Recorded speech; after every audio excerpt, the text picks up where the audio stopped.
When you look at those photos of you, it's a different man, like completely. When you see photos of old you, what do you think? How the f did I let myself get like that? Everything that's happened physically has given me the confidence to show up emotionally. Stop assuming and start asking. Once I actually started hearing from others that they had also battled and overcome to get to where they are, then it made it more feasible for me to say, wait a minute, I can do this. How did having a heart attack at 43 change how you viewed life? Flipped it around completely. Like that day, just waking up, it was just like, okay, this shit's done. Like I can't continue this. I was smoking a pack and a half of cigarettes a day. I was just eating your typical junk food, DoorDash, whatever was convenient to get delivered to the office or get delivered to the house. No portion control whatsoever, just whatever I made, I ate. Wasn't paying attention to anything on there. It was just, if it was good, I'd eat it. And whatever was convenient, whatever, I always had the excuse of, I don't have enough time to cook, I don't have enough time to meal prep, I don't, eating healthy is way too expensive. By the time you go to the grocery store and buy all this shit and put it all together, it's twice as much as expensive. Like I had all the excuses. I just didn't have the right motivation or the right, that was the wake up call that I needed to say, okay, this is it, this is done. Yeah, and then not to mention a lifelong brachial plexus injury. And give me context on exactly how that works. So you have a brachial plexus injury when you were born. Before I came out, my left arm was up over my head, and my umbilical cord was wrapped around my neck, starting to tie into a knot. The doctor pushed my arm down, thought he got it all the way down by my side, but in fact didn't actually get it all the way down.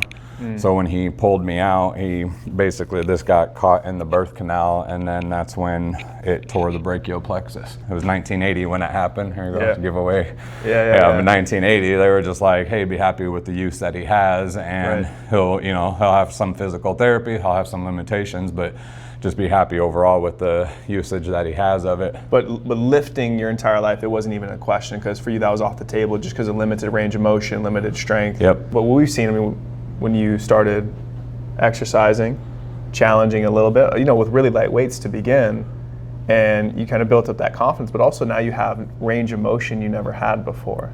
So what's that been like? At first, it was probably a couple of times a week. All of a sudden, I'd be like, oh, I can do that before. I never do that. And like different sensations that I could never feel. The biggest one that I think I noticed that I still remember to this day, because it still gets me every time it happens, but just walking. Well, one time I was out on a walk, and this was, I think it was probably about 5 or 6 months after I started working with you. I was just out on my typical walk, and as I was walking, I felt something rub up against my arm, and I'm like, what the hell is that? I thought it was like a bug or something. But it kept happening, and I was like, there's nothing there. Finally, I was looking down when it happened. The inside of my arm actually rubbed up on the inside of my shirt, and for the first time ever, I felt my shirt rubbing on the inside of my arm, because it could never do it before, because it always stuck out. So just loosening everything up, getting everything to work independently like it's supposed to, and actually learning what it's supposed to do, loosened all of that up to where my arm hangs more to the side now, and this will actually occasionally rub up against my shirt, and I can actually feel it there. Bree threw you into a group chat. I think when she did, it was like you had a conversation, but it wasn't like, I want to talk to Jacob. She was just like, talk to Jacob.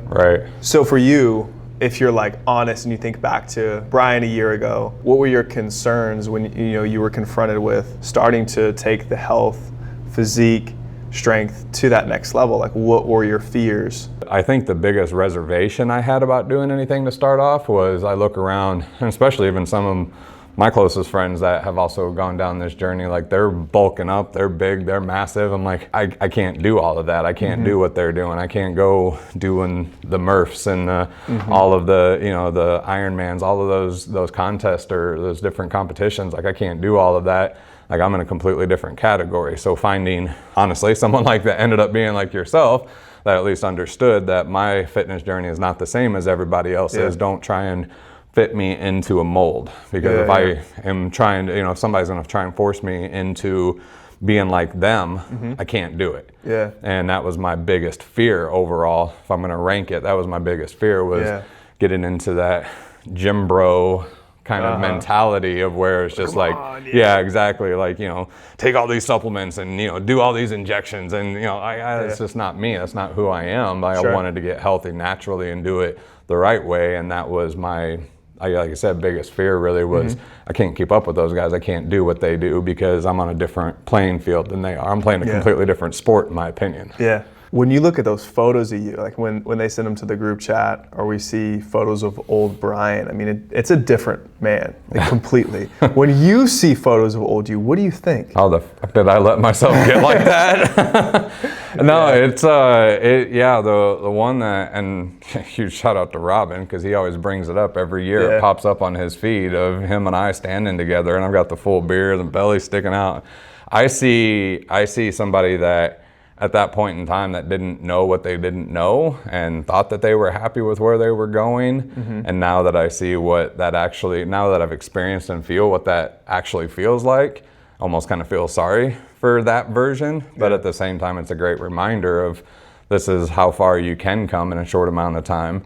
And you know, the being able to overcome everything that was always that fear in the back of my head it's a great reminder for me now that if I start to fear something that I'm doing, fear of, you know, the unexpected, fear of the unknown, or just whatever it may be, like I reflect back on that and be like, that was actual fear. This is hesitation. Like, you've overcome all of this. This is nothing. So it's a great reminder sometimes when I start second guessing if I'm right for something or if I'm doing the right thing. It's like, look at, this is what you've accomplished in a very short amount of time. This is nothing. This is just another speed bump. This isn't an obstacle. Keep going. So it's that reminder that, hey, you're capable of hard things. Look at how far you've come. And your physical body's now a daily representation of that. Right. Because you could look back and say, in a short amount of time, look how far I've come.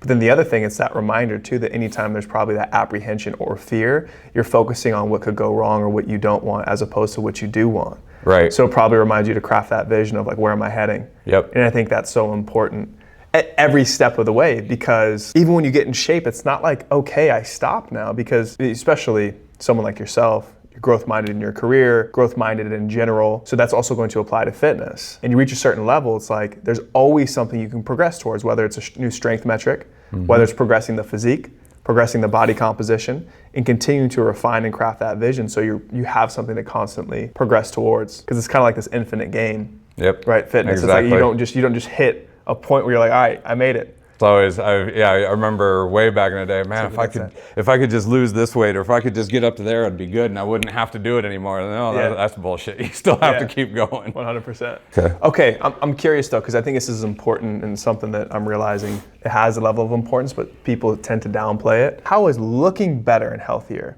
affected other areas of your life? It's absolutely given me a shit ton more confidence. I mean, I now have a girlfriend. Since the divorce is final and everything. She's out of my league.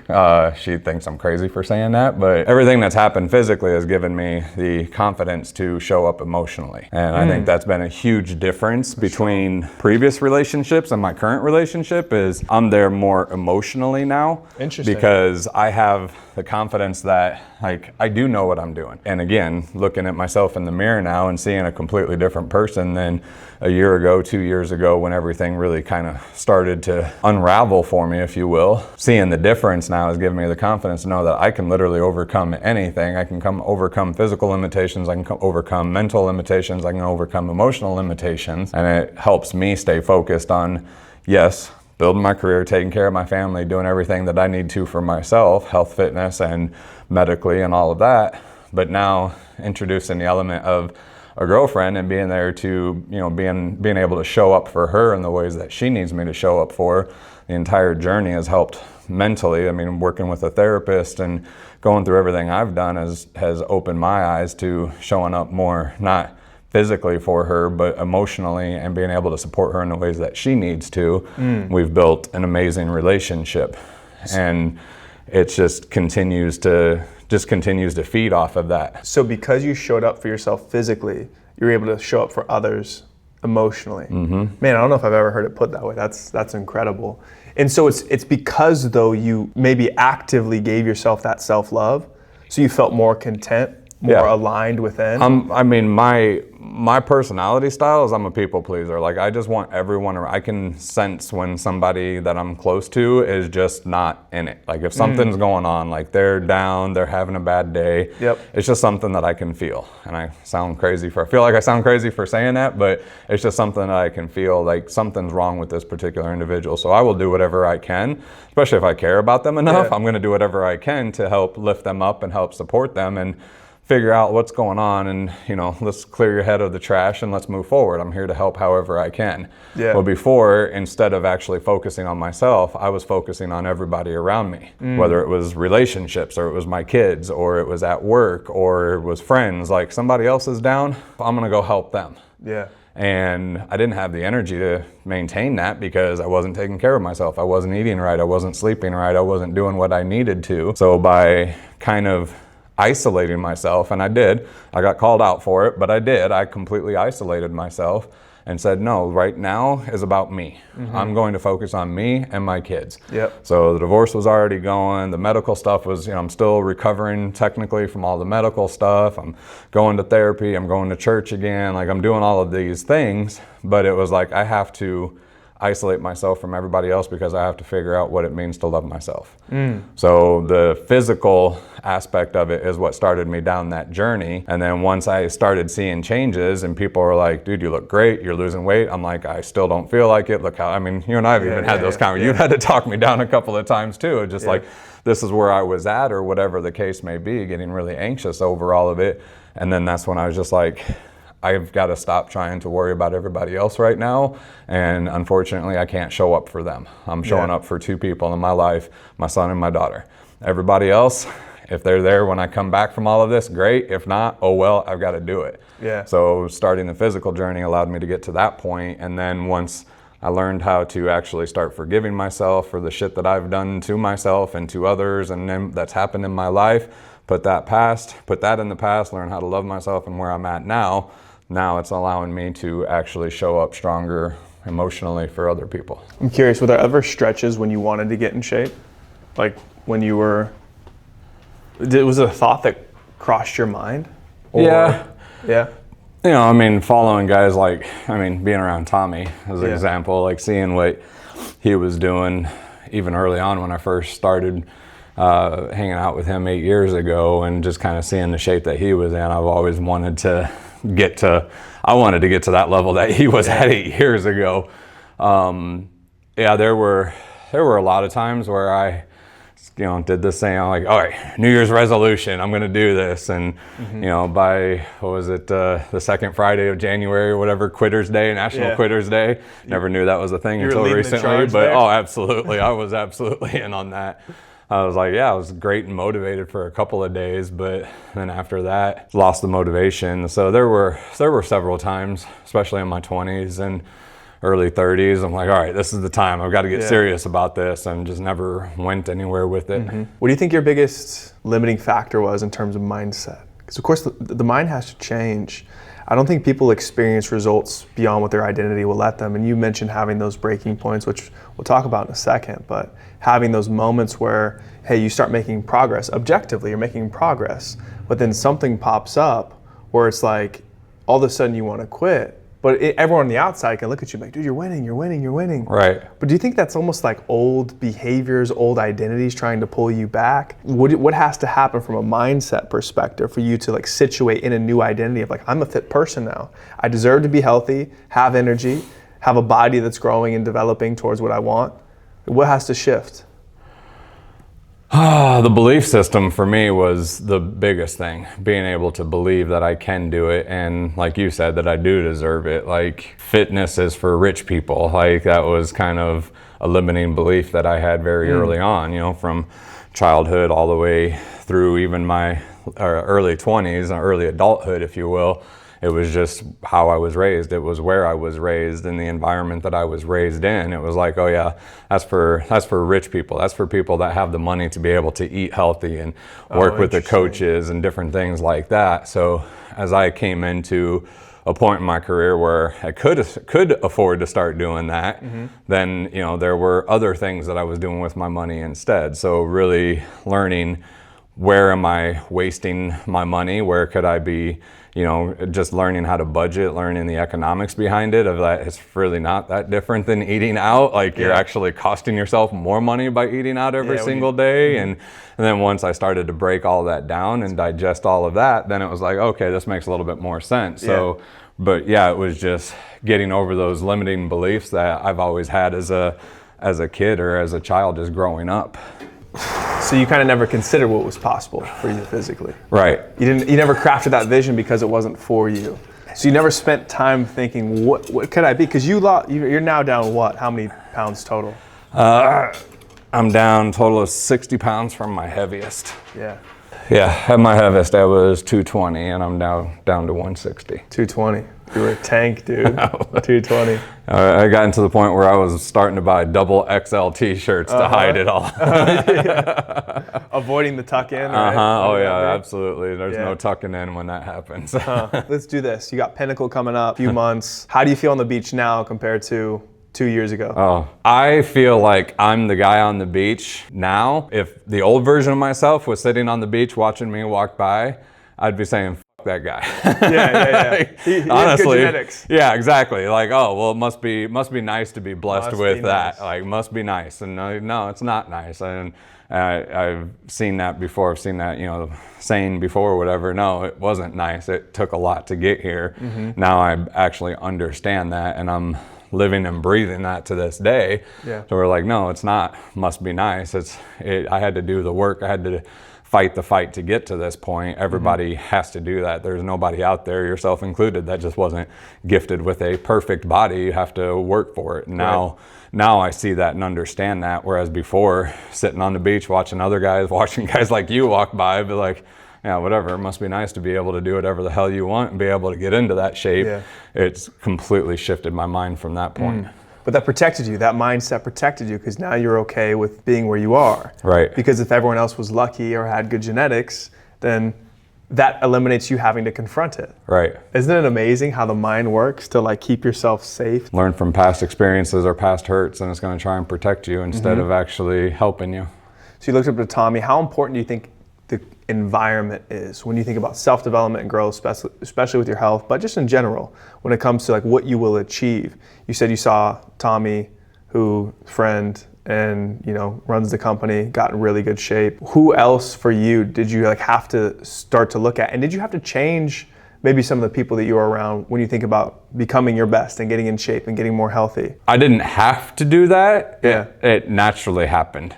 Interesting. It just through the natural evolution, people just kind of stopped socializing with me, or I'd stop socializing with them. Like, hey, you want to go to the bar on a Friday night, or Friday evening, and for happy hour after work, you want to go sit at a bar and get plastered and then figure out how you're going to get home from there. Like, hey, that's fine, but I got to get to the gym.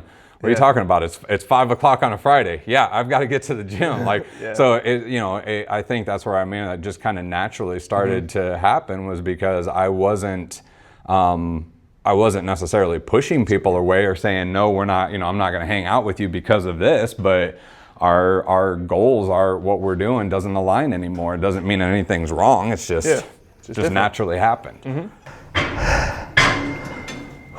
On the nutrition front, because that's a big driver in all of this. When we talk about the working out, it's a small piece. Right. I mean, you've achieved your results 1-2 days a week on average, would you say? Yeah. In the gym. So it's not living there. And I mean, we're in here 45 minutes. When you work on your own, about the same amount of time. Yep. We're talking about an hour and a half in the gym per week. So when people say like, I don't have the time, that's crazy, because you've seen that transformation in just 2 sessions a week on average, and sometimes just 1, while managing the traveling, running the team, developing your career, serving other people. So the nutrition is the thing that not a lot of people see or consider. How was that for you? Because you're going from a guy who's blue collar, eating the junk, drinking. It's daunting to be like, well, I'm gonna have to give up all the food that I love if I'm gonna get in shape. Is that true? Or was that true for you? Yes and no. I mean, yeah, there were obviously a lot of things that I had to give up that I knew I needed to. I couldn't sit down and buy 2 or 3 king-size Reese's peanut butter cups and sit down and eat them in one setting anymore. Like, now I understand why that was so bad. Yes, peanut butter's your day. Yeah, peanut butter's, protein. No, it's not. No, it's not. Okay, it's bad. Yeah, I think, and a lot of my fast food favorites, all of those had to go away, and now those are my splurge moments. Like, if I want a Chick-fil-A sandwich, I'm like looking at my Fitness Pal, like, all right, I'm gonna go over, but I'll work this off. It's fine. This is my once a month. I'm gonna do this with the kids or whatever. But coming out of the hospital, I was scared shitless. I didn't sleep for probably the first week because I was scared I wasn't gonna wake up because of everything that I just went through and the fear that the doctor left me with as I was leaving the hospital. There were several nights where I just wasn't sleeping because I'm waking up to check my blood pressure and heart rate to make sure that I'm not having another heart attack. Like, I was scared shitless that I was gonna die in my sleep. It was hard, it was very difficult. That having that fear in the back of my head made it really easy to switch over to the Mediterranean diet. It was life or death. Yeah. That's how I was viewing it. And let's grab the 35s there, Pete. Quite frankly, most people should probably view it the same way. It's life or death, just depends on how quickly that death is going to come. It might sound aggressive to some people, but what you put into your body will dictate not only how you look, not only how you feel, but how long you'll be here.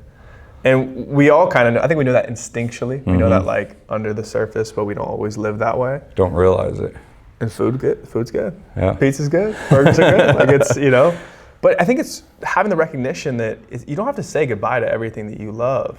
It's just about changing over time, slowly but surely, what you do to align more with where you want to be. Right. Because you don't miss that stuff when you're 60 pounds down now in a body that's strong and, like you said, confident and getting leaner and building more muscle. Like, you don't miss anything that you think you're going to miss when you start your journey. But at first you're like, I'm gonna have to give up my whole life.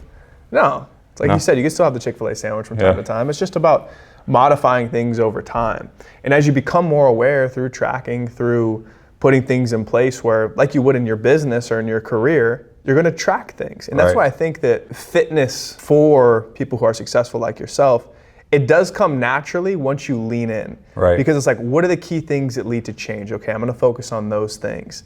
And then how do I progress over time? How do I set these metrics, get clear on them, and then build that system into my life? I didn't tie the two together. I think it was Luke that said, you and Luke, I think, mentioned it at Vertical Track. Yeah. But talking about having the KPIs and realizing that just chasing KPIs, no different than I do 10 to 12 hours a day at work. 100%. Like, it's the same damn thing, right? It's just different KPI, different thing that I'm focused on now. So just having that simple verbiage change. I'm not tracking macros. I'm not logging what I eat. No, yes, I am, but no, that's the tool to get me the KPIs that I need to know. What am I effectively doing? What am I changing, or what's happening with what's going on? And understanding it from that perspective made a huge difference. Yeah, and it helps you predict the future, right? Right. How do I go from where I'm at right now to almost know for sure where you're gonna be 6 months from now and a year from now, as opposed to playing the guessing game. Right. Which becomes demotivating because now you're putting in effort, but you don't know what you need to change to get a better output because you don't know your inputs. Right. And that's where I had failed previously with different workouts or trying to do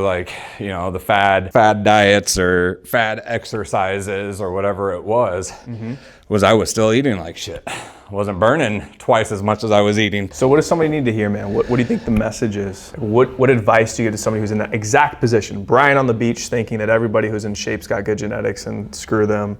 They don't know how hard it is for me. Someone's in that position. They're winning in life, they're winning in business, maybe they got a beautiful family, but they're not taking care of their health. I think the big thing I have is stop assuming and start asking. Ask the questions. Because going back to seeing somebody on the beach, how did you get to that? Like, what did you overcome to get there? Because as soon as I started hearing and realizing what other people around me had overcome to get to where they were, then I realized I'm no different. Yeah, my injury set me back from the day I was born.